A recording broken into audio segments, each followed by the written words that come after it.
Bonjour à tous, on se retrouve pour une nouvelle position. Ici, nous sommes en finale avec une tour et un pion contre deux cavaliers. Normalement, ça devrait faire nul, mais ici, comme c'est une étude, les cavaliers sont très mal placés par rapport à la tour, par rapport au roi aussi. Évidemment, la tour va arriver à prendre un cavalier. Si les deux cavaliers pouvaient se protéger mutuellement ou revenir près du roi, il n'y aurait pas de problème pour faire nul, bien sûr, avec les noirs, hein. Le pion blanc n'a pas bougé, hein, il n'est pas avancé du tout, donc il pour l'instant n'est pas dangereux.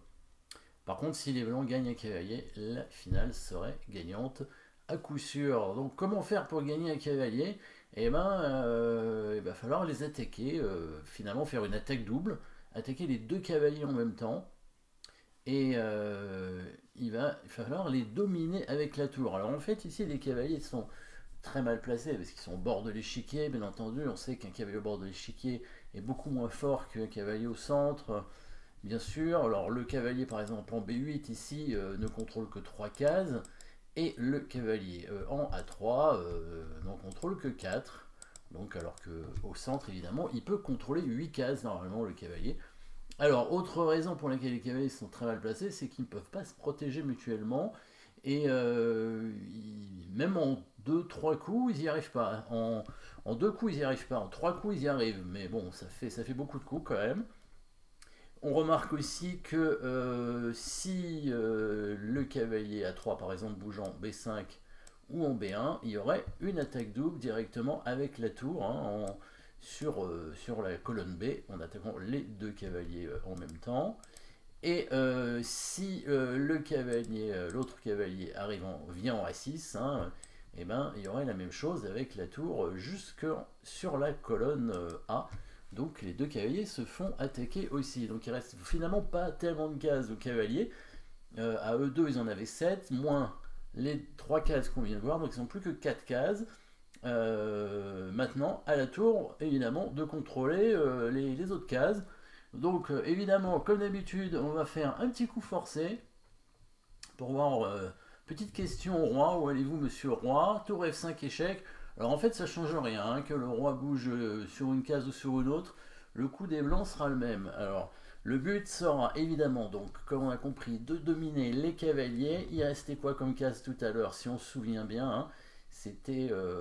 Alors, il y avait C2, C4, C6 et D7, hein. C'était les cases qui permettait aux cavaliers de bouger. Et ben si on va déjà sur la colonne C, on s'aperçoit effectivement que on contrôle 3 cases avec la tour. Donc c'est pour ça qu'il fait cet échec, évidemment, pour venir ici, sachant que ça ne changera rien, hein, que le cavalier, si les cavaliers bougent sur la colonne A, B, il ne pourra pas aller là, mais B1, voilà, il y aura toujours les attaques doubles avec la tour, hein. Donc là, le roi, il va où il veut, ça change rien, voilà. Donc G6, a priori, il restera proche de la tour, il peut aller en G4, c'est pareil.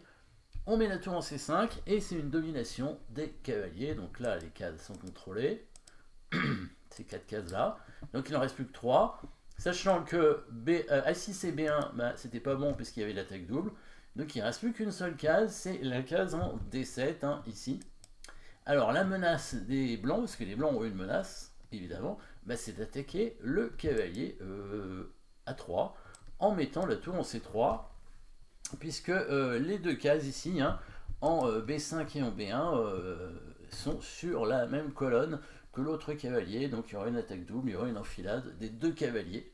Donc il reste que le seul coup, hein, pour les noirs, qui est de bouger le cavalier en D7, a priori, hein, pour éviter de perdre l'autre cavalier, enfin ou l'un des deux en tout cas, mais ça change rien en fait.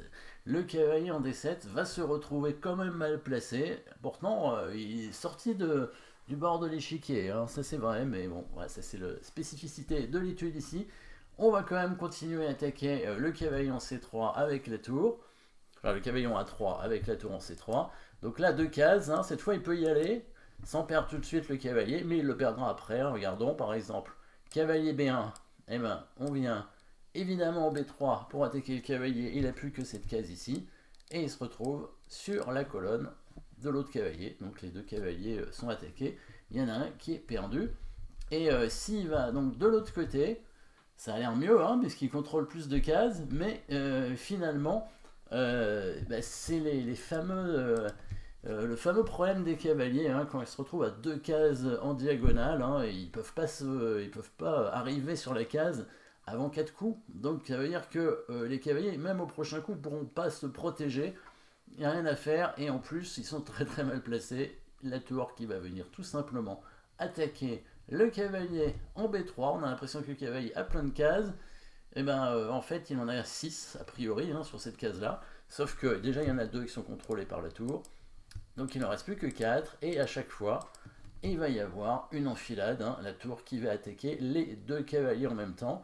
Que ce soit en A7, en C7, en D6 ou en D4, ça ne change rien. La tour vient, si le cavalier vient en D6 ou en D4, sur la case D3, le roi noir est trop loin, il n'aurait pas le temps de protéger les cavaliers. Et c'est pareil, hein, s'il vient sur la 7e rangée, la tour vient en B7 et il y a un cavalier qui est perdu. Évidemment, la tour va ramasser un cavalier et après, c'est une finale technique. Avec le roi, la tour et le pion, on va avancer tranquillement et on va arriver à concrétiser assez facilement, sachant qu'il y a des finales de pion qui sont gagnantes aussi. Hein, donc si le roi blanc se retrouve devant le pion, la tour peut facilement se sacrifier sur le cavalier et la finale de pion sera gagnante. Donc petite domination ici de la tour sur les 2 cavaliers. On sait que en finale, un tour et pion, quand il y a un pion passé, c'est souvent plus fort que 2 pièces mineures.